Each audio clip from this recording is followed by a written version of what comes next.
Okay. Hi, I'm Michelle with Corner Curve Quilts. Thank you for joining me for the next clue. This week we will be making the large half rectangles. And I'm going to show you two ways to cut those. The first way is with the paper template that is part of the pattern. And I've cut my fabric to the width that it needs to be cut. I'm going to lay my paper template down here, making sure it lines up nice and neat. I'm going to lay a ruler over top of it, just like so.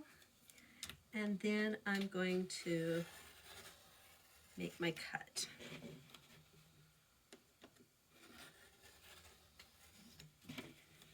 There we go.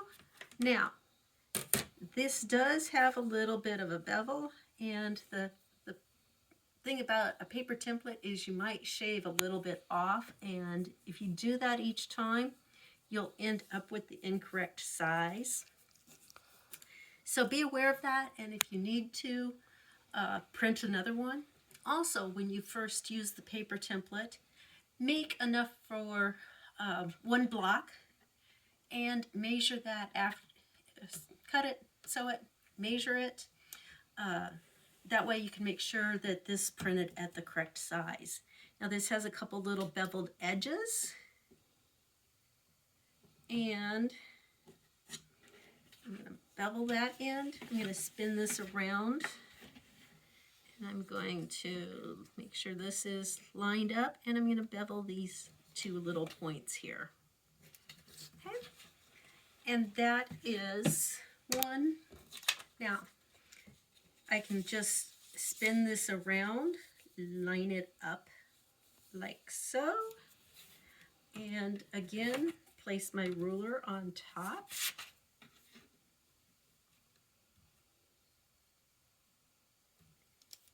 And go ahead and cut. Again, I have to trim my little beveled edges. That makes it easier for lining up. It also gets rid of those little dog ears. And now I've cut another one. I can also line up a couple layers and cut 2 layers at once, or up to 4 layers. Now, this is the left hand slant, no, right hand slant. If I'm looking at it, it slopes to the right with the base at the bottom. And that's how you can tell if it's a right or left. To get the left, I need to put my fabric face down and then keep my pattern right side up, and I can lay it down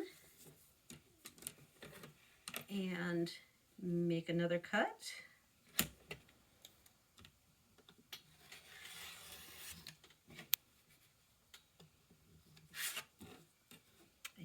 I talked about changing my blade last time, and I didn't go do that, and so I am still struggling with my blade. When I do change my blade, I will be going, why didn't I change it earlier, right? So again, I'm gonna trim the line, make sure this is lined up. I'm gonna trim this off here and here. I'm gonna spin this around, and I'm going to get, it's not very much that we cut off, but it makes a big difference. And there we now have a left slant unit. I can also do this with jelly roll strips. And I've got a couple jelly rolls here, or a jelly roll here. I'm just going to pull one of my oranges out, just like that. Guess I should show your face. Now, I can lay this down. And actually, I'm going to show with my Corner Curve Quilts 8x2 template. This is the same size as the paper one, and it works out really well. Now I don't have to worry about shifting my ruler or cutting any of my paper off. Now with the ruler, you do end up having to go a little bit beyond, and usually I slant towards the edge. And got that.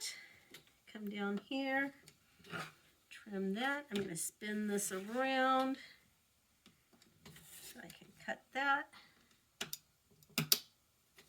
And so there I just cut a right slant half rectangle, and then I can lay this back like I just had it. I can go ahead, and I don't want to flip my ruler over. I want to rotate my ruler around.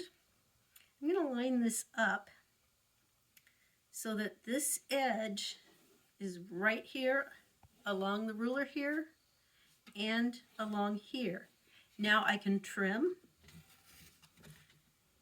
here, here, and spin this around. Now I said I went away because I didn't want to cut into this part when I spun my ruler around. And so I'm going to trim that off, and then I'm going to come back down to this end and trim these two little pieces. And that's all the waste I have, and I'm not trimming the paper off from the paper template. Now, to get the right slope, I have to make sure my fabric is face down, that I can still read my ruler. So that is facing right side up. And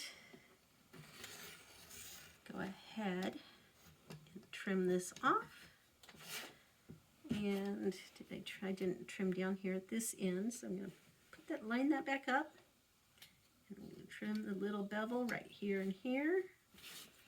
And then I have another unit.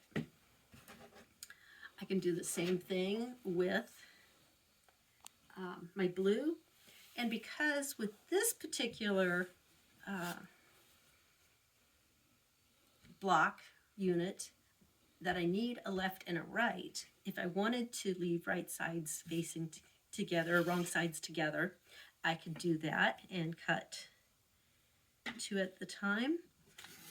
But I usually recommend that you do the one side at a time because of my twisted churn dash block that I have created, because that needs to have everything going the same direction. But we're not making the twisted churn dash block. We're making something else. Can you guess what we're making? I hope you've been enjoying this mystery quilt along. I've enjoyed seeing your pictures of the fabrics that you've chosen. I look forward to seeing a lot more. And there I have cut two, a left slope and a right slope, and put that there, flip this over, slide it there, and there. Now, what I would do then is I'd line these back up, and with the long sides together, the hypotenuse, if you are a math person. I was substituting in math the other day, and they were going over the hypotenuse of a triangle, and these are right triangles, and we want to line up the long sides together, and we'll just make a 1/4 inch seam right along here and press it open. And what you will see is that this doesn't come right to the corner down here or up here, but when you put the ruler on with the 1/4 inch, and you have it lined up here, you can see that the slope will hit right here in the corner when you sew that into the final block. And so even though it looks like it's off, it will work when it's sewn into the block. And that is it for this week. Let's go sew.